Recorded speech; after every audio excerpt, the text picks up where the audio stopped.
You're listening to the Hawke Media Podcast, a podcast dedicated to helping entrepreneurs and executives crush the digital marketing game. Whether you're looking for techniques and strategies or tools and resources, you've come to the right place. Let's get into the show. All right, you're listening to HawkeTalk. I'm here today with Marty Callner. How you doing? Cool. How you doing? Good. So have to start it off, when you were first born, did you come out and start organizing people to do a comedy show? Where did it all start? Where are you from? Yeah, when I was born, I came out directing. I directed myself to my mother's breast. Perfect. So eat. Took the initiative. But I actually grew up, I had a dual upbringing, very interesting. Uh-huh. That's how I developed my eye, by accident. I'm known for my eye, not just comedy, but in music and especially women. And my mother and father were divorced. My father left when I was 2, and I never saw him again.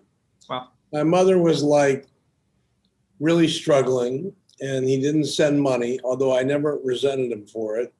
And he was extremely wealthy. So I grew up in a lower middle class home in Cincinnati, Ohio, with pictures on the wall from Kmart and furniture that didn't match and stolen sweet and low packs and silverware that didn't match.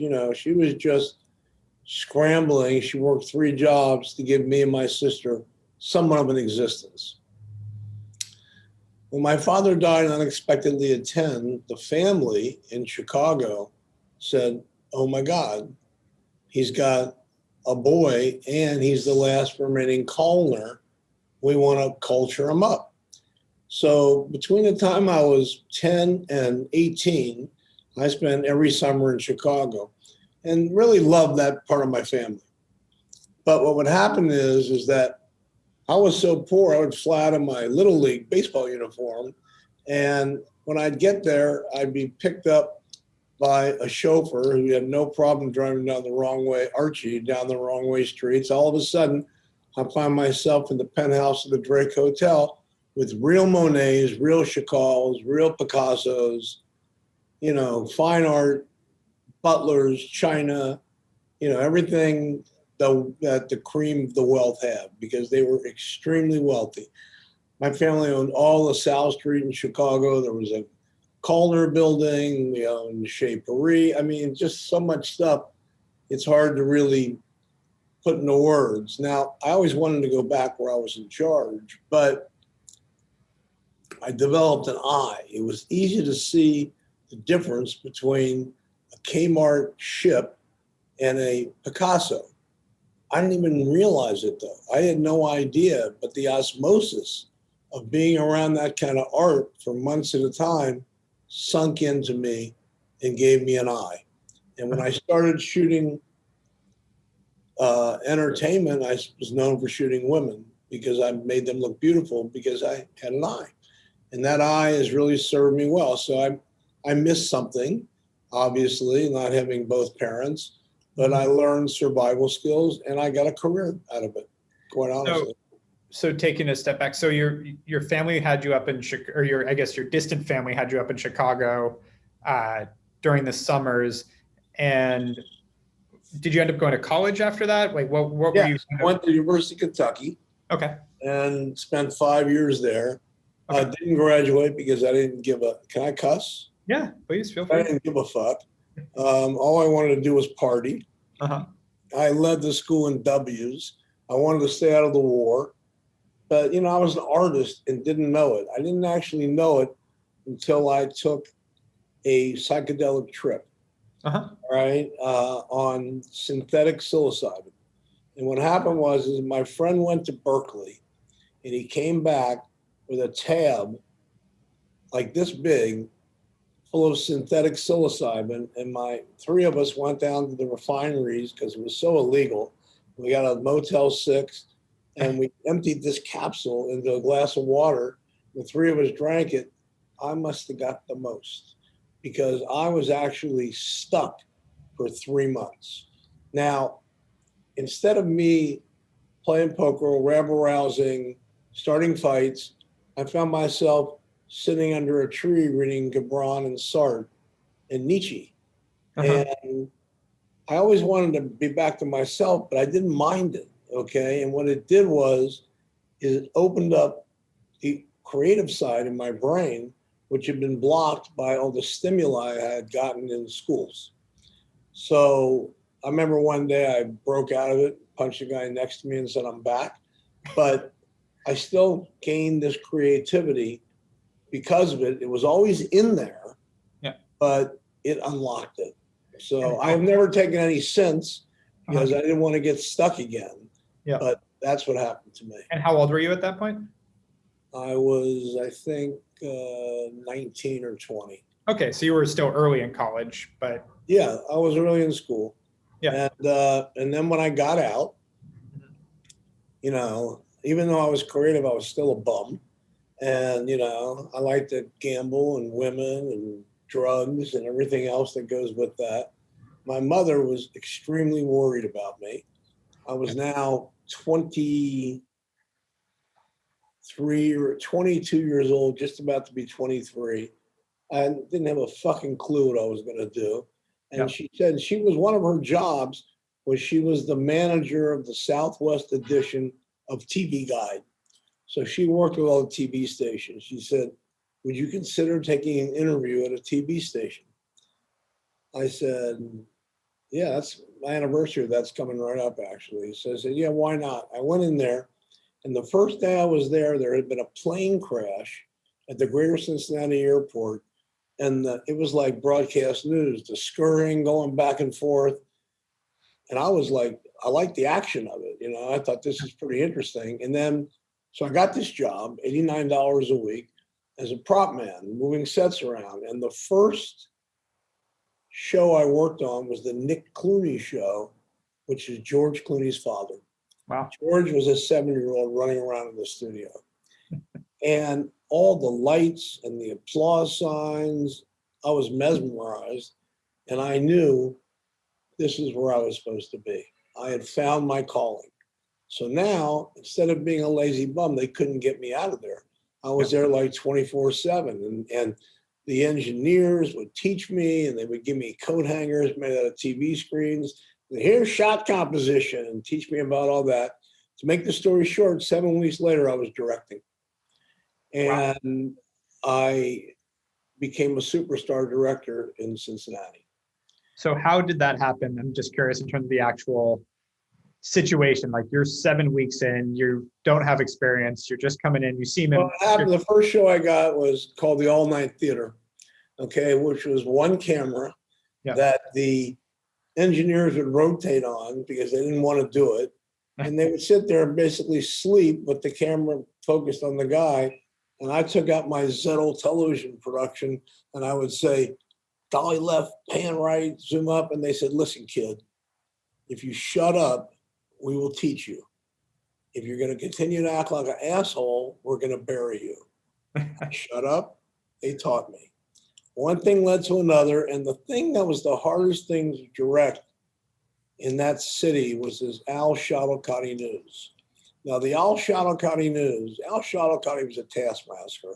And the Al Shuttlecotty News, everything was either a picture, a slide, a film, or a videotape. You only saw the newscaster before the break and after the break for 10 seconds. Yep. And it was almost impossible to direct. I mean, you had to be like on speed. It was like almost impossible. But I would audit it. I would go in the control room and just watch the guy do it and watch the guy do it and try and soak it up because I was trying to soak everything up. And one day a tragic accident happened. His daughter was hit by a car and killed. And there were 7 directors on staff. I was the only one that was there. And the general manager, who hated me, who was really a right-wing asshole with a picture of Barry Goldwater and J. Edgar Hoover on his wall and a desk that sat up like 4 feet on top of you with a gun in his drawer, and hated me because I had long hair, and said, okay, pal, sink or swim. Somehow, by some miracle, I got through that perfectly. And the newscaster called up to the control room. He says, "Kid, keep going. You're doing this great. Keep going." And then I was a star. From that moment on, I was a star. It was the talk of the station, how this inexperienced, I think I'd been there like 6 weeks or a month, how this inexperienced guy went in there and pulled this off. Wow. It was like a force bigger than me. I was just so locked in and had watched enough. And the engineers helped me a little bit, until one day when I walked in and the guy said, "Okay, so I'm going to do exactly what you say." He wouldn't even look at the monitors. But, so that became that. And I stayed there. They raised me to 100 a week to be a director. There you go. I stayed there. And I finally got up to like 170 a week, but I wanted to make $10,000 a year. That was the benchmark, right? What year is this, if you don't mind me asking? 1972. Got it. Okay, I started in '69. I'm a veteran. So in 1972, I asked for a raise. And I went into the general manager's office, and he said, "I'm not giving you a raise." I said, "Well, you don't think I'm the best director in the city?" He says, "No doubt. You're by far the best director of anybody in the city, but I'm not giving you a raise." I said, "Why not?" He says, "You're a lefty. Your hair is too long. You don't wear your jacket and tie all the time. I don't reward bad boys with bad behavior with raises." I said, "Thank you." I walked out to my production manager and said, "I quit." Wow. And I saw a broadcasting magazine sitting on the table, and in there was an ad for a director in Cleveland, Ohio, that paid $13,500 a year, and you had to do commercials and stuff. Yeah. That's where I learned about lighting. So I got in my car, I raced to Cleveland. I nailed the job. I hated Cleveland. It was like being in hell. Okay, it was like the river was on fire. It was dirty. It was lonely. I was married, but it was not for me. I had a kid, and I was really miserable. And then I got a call one day from another director in Cincinnati who had moved to BZ in Boston named Ron Demarias, who I later moved out to LA. And he said, "The Celtics need a director. There's an opening. You want to talk to this guy, Paul Koss?" I bet I broke every speed limit that I could to get there. And he said to me, "You can have this job, and I'm going to tell you, you can direct anything. I can just tell." So I nailed the job. So I made a name for myself because I would do cold openings and tell stories and things that they do generally now, but were not done back then, and set it up. And I had this good friend who was the announcer, Dick Stockton. He was working for a little company called HBO, and they started hiring me to do some freelancing, hired me to produce Wimbledon. And then I had two job offers. I had one at NBC Sports, which would be to direct like the World Series, the Super Bowl, the Kentucky Derby, the NBA, all the big sports, and for like $85,000 a year. And then one at this little shit company in New York with 7 people for $35,000 a year, but told me I could be in charge of the look of the network, the feel of the network, the sound of the network, and the tenants, how they were going to be, and do all their entertainment specials. And that was called HBO. So I took it. And from there, I got, my career changed on one review. I went from 35 to 300 on one review by a guy named John O'Connor in the New York Times. The first entertainment special I did was called An Evening with Robert Klein from Haverford College. And I was just making it up as I went along. I was faking it until I made it. And Way to do it. The set, and I designed the lights. I had not a clue what I was doing, but I was just trying to, and if you look at that show, you'll see I went verite into the bowels of the Haverford College with a big studio camera. I didn't know about lenses. I had a wide lens, and his hand looks about 8 feet long, But I knew I had sprinkled magic on it. So I brought it back to HBO. My boss said, "This is awful. There's not enough close-ups. blah, blah, blah. And he wasn't wrong, but I said, but it's magical. I think it's terrible. It's magical. And he said, well, I'm not airing it. His boss, a guy named Jerry Levin, said, we have subscribers. This isn't our guy. I don't think it's so bad. We're going to air it. And that was on December 31st, 1975. I was sitting in a cold hotel room in New York. It was freezing cold, calling my ex-wife saying, you think I can get my job back in Boston? I think I'm done. And the next day, John O'Connor wrote 4 columns, program marked by innovative process. I don't know where they got Marty Callner. They should bottle, blah, blah, blah, blah, blah. And then I was really a star. Wow. From there, the ascension was unbelievable. And I stayed there and did everything big. And now I'm in a 7-figure-a-year job. And I moved to California. And You still with HBO with that? Still working at HBO, but now I'm at 7 figures. And I was in a little more than 10,000 a year. Yeah. And I was like really getting well known. And not because I wanted to, just because my work was so good. Because I always took the tack that I'm only as good as my last show, and I was always scared going into every one. And I still feel that way today, even with my repertoire.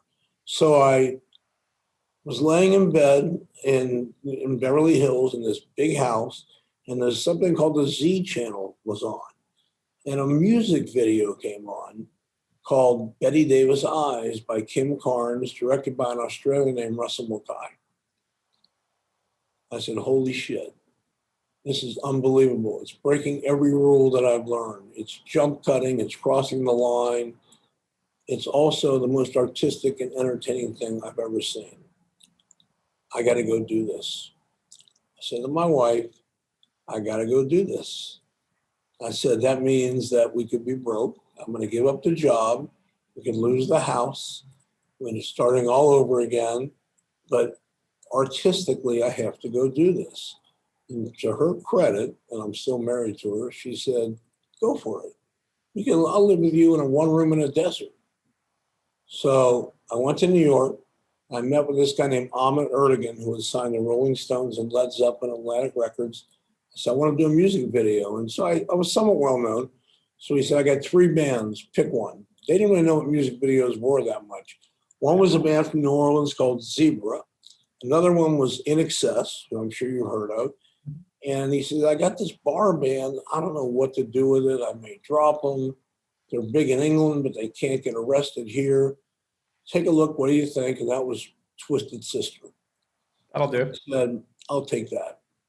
And then I did this video, We're Not Going to Take It, which had a narrative on it. What do you want to do with your life? And when you hear I Want to Rock, that's me saying I want to rock. Yeah. And it's my son doing the Pete Townsend windmills.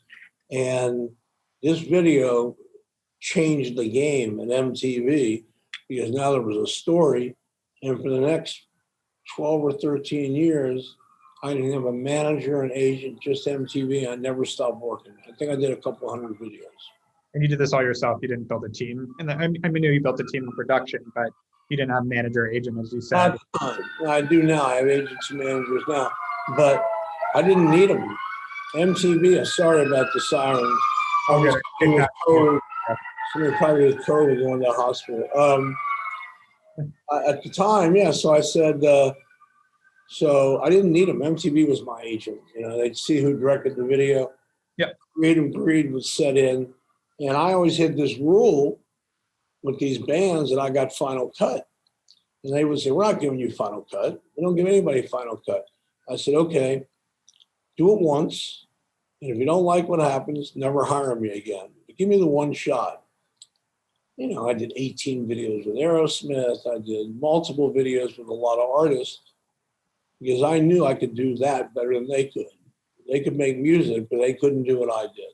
And I said, I don't fuck with your music. Don't fuck with my film and watch what happens. And they all went to #1. And all of a sudden they sold millions and millions of records. They got really rich. And that was just the way it was. And it was fantastic. And that's why they were successful, because I wouldn't let them out of my hands until I was happy. So question there, can you say what was like one of, if not your most favorite project to work on? Most exciting video you did? My favorite video is an Aerosmith video called "Living on the Edge." Yep. That's my favorite. I know I did all the Alyssa Silverstone and Liv Tyler videos, and I love those. They're all dear to my heart. Mhm. All the White Snakes dear to my heart. But "Living on the Edge" was just me in my mind, without any kind of actors or outside forces, just stuff that I made up.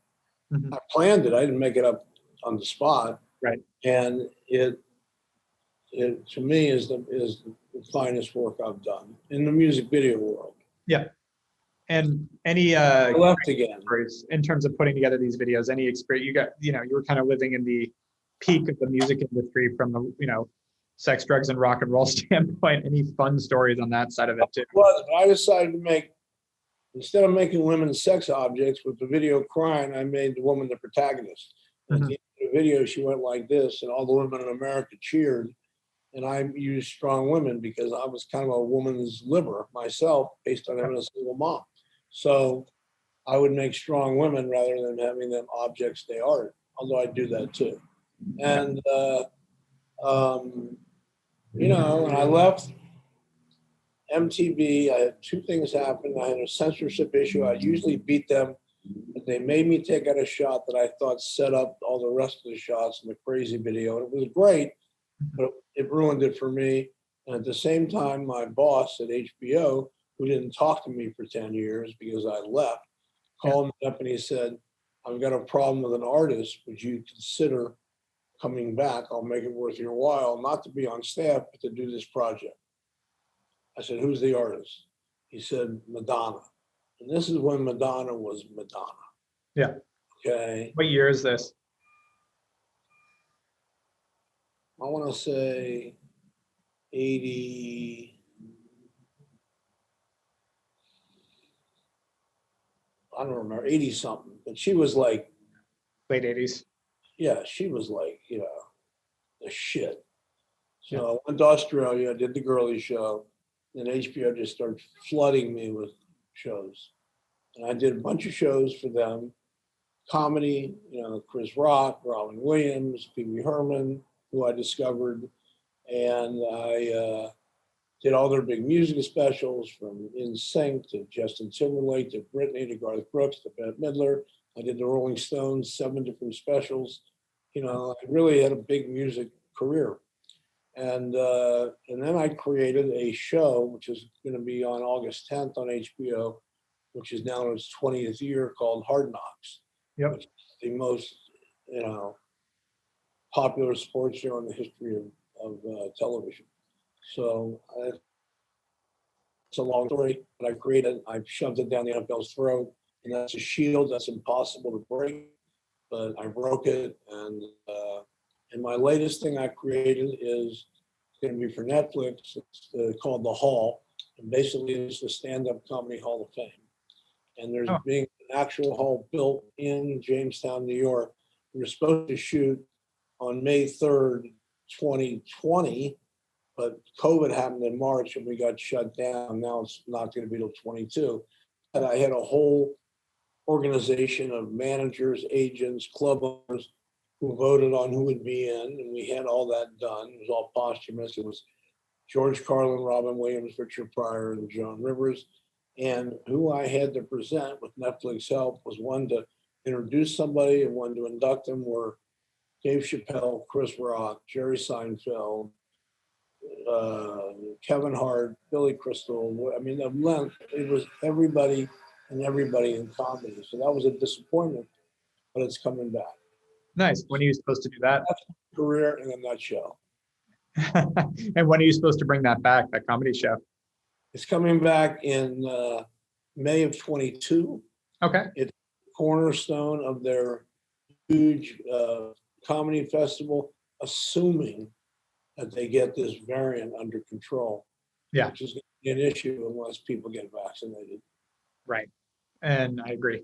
So I'm curious, you had this amazing music video career. You get pulled back to HBO. They throw you in with Madonna. They start throwing you other things. What about that has you drive? Like you skip through about 20 years there, but what has you? Where does the desire come from to create something like Hard Knocks and keep pushing for new things and I always reinvent myself. It's just who I am. Yeah. Okay. I'm under the red theory. Okay, which is research, surveillance, execution, and domination. And once I'm through stage 4, I'm ready to move on to something else. Yeah. And as it shows with you going after music videos from HBO, it's not about the money. It's about the actual project. It's the art. It's the work. Never about the money. Yeah. Okay. Never. I did Paul Simon Unplugged for $5,000. It's not about the money. Never has been for me. Now, yes, I was paid well, but it was like thrown at me. I would have done it for nothing, because to this day, no matter what I do, all I care about. I'm glad that 25 years later, you can go to my Instagram and look at anything in my archives that I've posted, and it's still all good. Okay? Yeah. Because I never let it out until I was happy with it.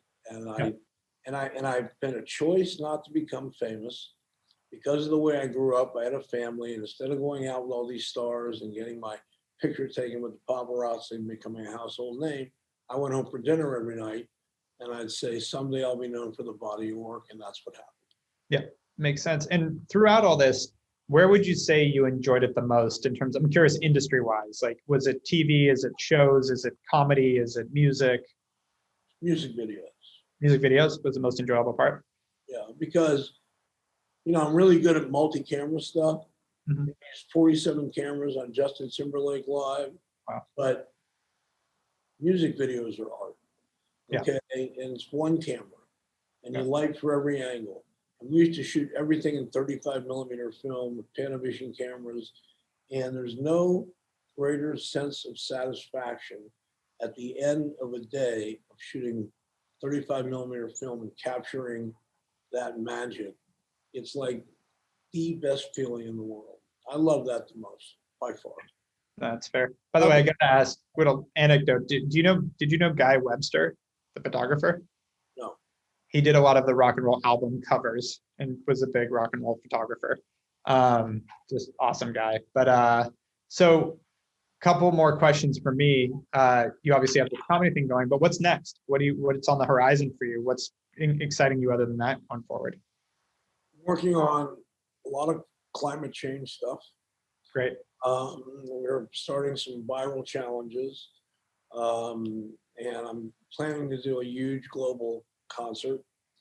And I'm also planning to do something from space that they're going to photograph hands across the world. We're in NASA, and they're going to link it up. I'm involved in the World Peace Festival with Stevie Wonder in Chicago. Mm-hmm. I'm not sure what I'm going to do next. I know that as soon as I can get somebody to give me a final cut, I'll start doing films. But I'm not going to spend 1.5 years of my life to have somebody justifying their existence in a suit fucking it up. Yeah. But that's hard to get. But once somebody says, yeah, you can have it, and they'll be smart, then I'll do that. And I'll do it for no money. I don't care. I would like to conquer that. That's the only thing I haven't really conquered.